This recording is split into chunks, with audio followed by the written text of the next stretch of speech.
Assalamualaikum warahmatullahi wabarakatuh. Bismillahirrahmanirrahim. Alhamdulillahirabbil alamin. Allahumma shalli wa sallim ala sayyidina Muhammad wa ala alihi wa sahbihi ajmain. Amma ba'd. Ja'alana Allahu wa iyyakum min ahlil khairi wa sa'adah fid dini wad dunya wal akhirah. Amin. Allahumma amin. Sahabat yang saya cintai dimanapun Anda berada, ini ada bocoran yang sangat bagus sekali dari Gus Fuad Pleret terkait tentang tes DNA, sahabat. Di dalam sebuah video yang terbilang singkat di channel Gus Fuad Channel dengan judul Gus Fuad Pleret Tes DNA, Bahar Smith DKK berani nggak? Kapan?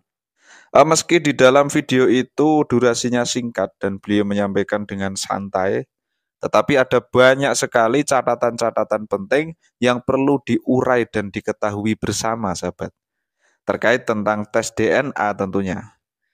Dan sebelum saya uraikan catatan-catatan pentingnya, kita perlu apresiasi setinggi-tingginya terlebih dahulu kepada beliau, Gus Fuad Pleret, karena beliau sudah bersedia merepotkan diri untuk tes DNA.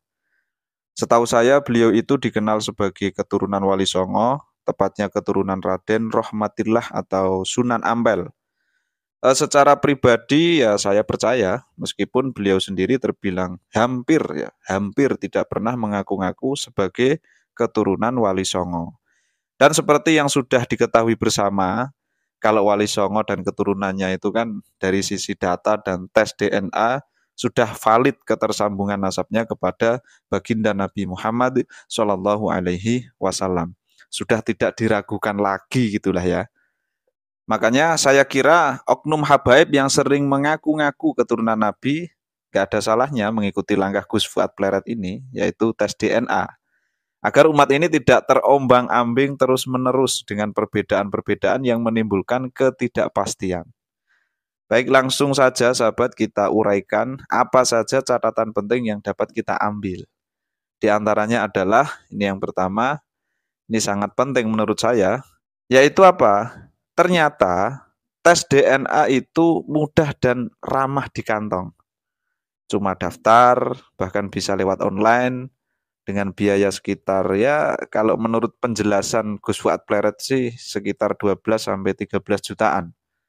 Kemudian setelah itu pengambilan sampel darah dan sampel lain yang dibutuhkan mungkin. Kemudian dianalisa tim ahli, lalu tinggal menunggu hasil. Setelah ada hasilnya, nah nanti akan ketahuan secara biologis ini dari etnis apa saja ini leluhur yang tes DNA tadi. Saya kira ini tidak sulit lah ya, tidak ribet begitu. Nah itu yang pertama. Kemudian catatan yang kedua, kalau diperhatikan, penelitian Kiai Haji Imaduddin ini kan mendapat sambutan yang sangat luar biasa dari umat. Dukungan kepada beliau terus-menerus berdatangan, sahabat, sampai hari ini. Nah dengan melihat fenomena ini, saya kira sebelum Kiai Haji Imaduddin mempublikasikan penelitian beliau, mungkin sebelumnya umat ini sudah merasa ganjal dengan oknum-oknum habaib.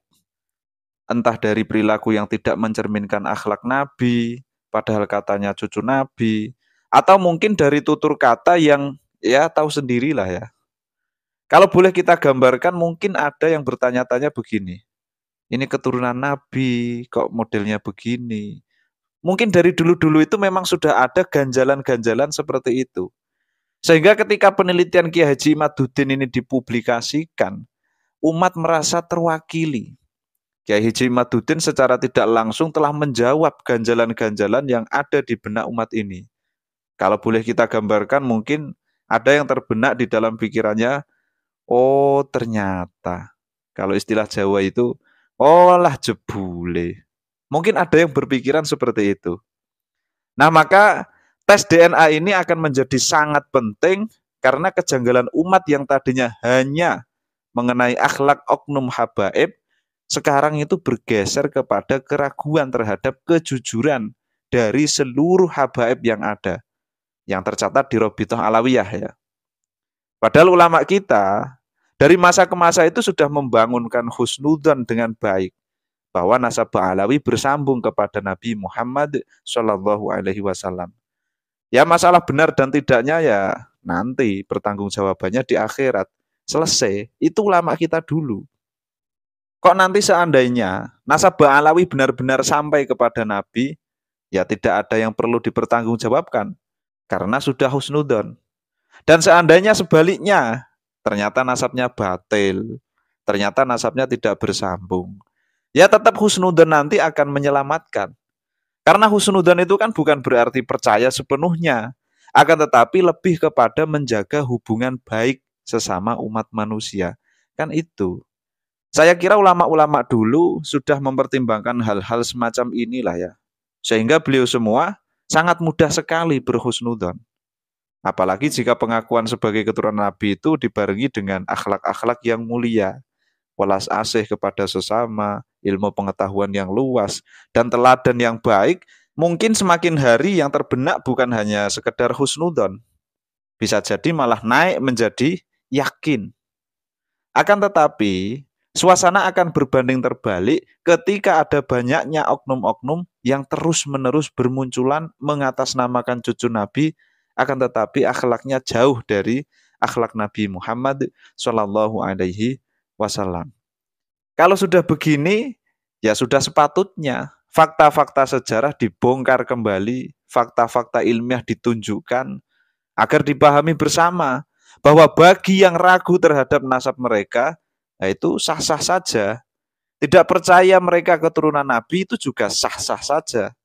Karena dasarnya jelas, sumbernya pun ada, tidak ngawur kan seperti itu. Maka sebaiknya oknum-oknum habaib yang selalu mengunggulkan nasab, selalu meneriakkan nasab, itu sebaiknya segera tes DNA lah gitu ya. Agar persoalan ini menjadi lebih jelas. Dan habaib lain yang semula tidak ada sangkut pautnya, tidak terkena imbas buruk dari persoalan semacam ini. Karena miris juga sahabat, ketika saya melihat keseluruhan habaib ini dikatakan sebagai pembohong, pendusta. Padahal persoalan ini itu masih dalam ranah-ranah antara iya dan tidak. Maka besar sekali harapan agar para habaib, utamanya yang sering sekali mengaku cucu Rasulullah, sering sekali mengatakan di dalam diriku mengalir darah Rasulullah.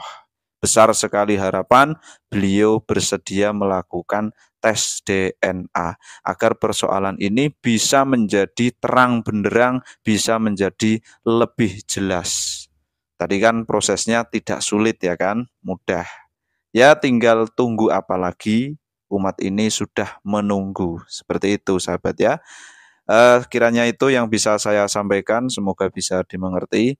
Wallahu a'lam bishawab. Assalamualaikum warahmatullahi wabarakatuh.